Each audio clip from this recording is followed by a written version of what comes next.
Lord of the Rings, the Rings of Power, or as some of us call it, the Desolation of Tolkien. Girl boss Galadriel and her messed up romance with elf Sauron in the one wig to rule them all. We've talked about how atrocious this show is. There's been 2 seasons so far. It's in the midst of the production of the 3rd season now. There's going to be 5 seasons, 5 seasons of Rings of Power. Wow. And critically, this show is the most expensive TV show in history, having cost Amazon about $1 billion to make, which includes the rights from the Tolkien estate, of course. For all the money spent on the show, it's got a Rotten Tomatoes audience score of only 49%. And over on Metacritic, the user score is only 3 out of 10. Amazon has to know how unpopular the show is. Tolkien fans are just not happy with it, but they may be stuck and unable to cancel the show because of certain financial reasons. This article is from That Park Place.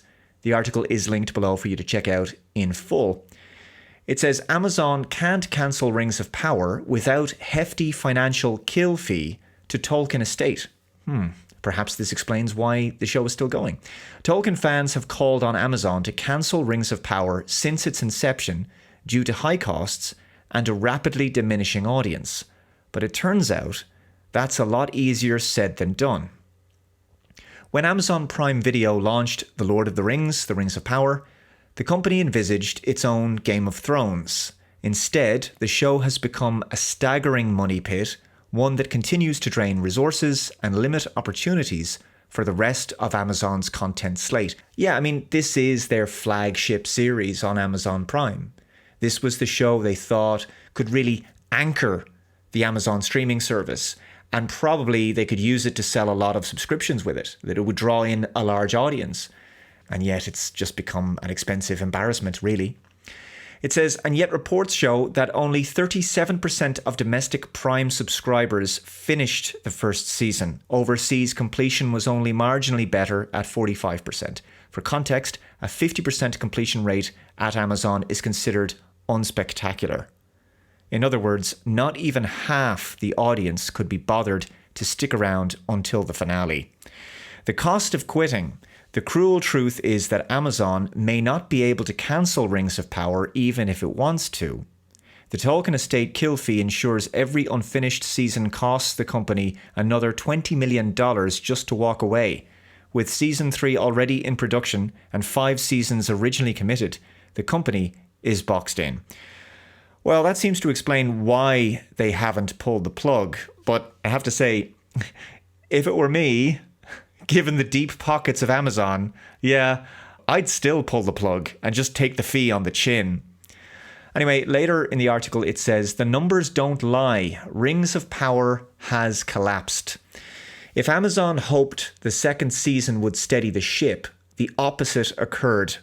The Luminate TV and Film Report for 2024 shows the Rings of Power Season 2 performed a staggering 60% worse than its predecessor. Despite Amazon's attempts to spin the narrative, the billion-dollar series appears to have been abandoned by a massive portion of its audience, cementing its reputation as one of the most costly entertainment failures ever produced. Ouch. And as you can see here in this screenshot from the Luminate 2024 to 2025 TV and Film Report, how much lower Season 2 was than Season 1 in terms of overall minutes watched.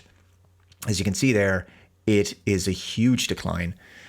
The math is brutal. Season 1 pulled in nearly 8 billion minutes watched, a figure Amazon loudly promoted as proof of success, but Season 2 nosedived to around 3 billion minutes, a catastrophic drop that demonstrates most of the curious viewers who sampled the first season had no desire to return.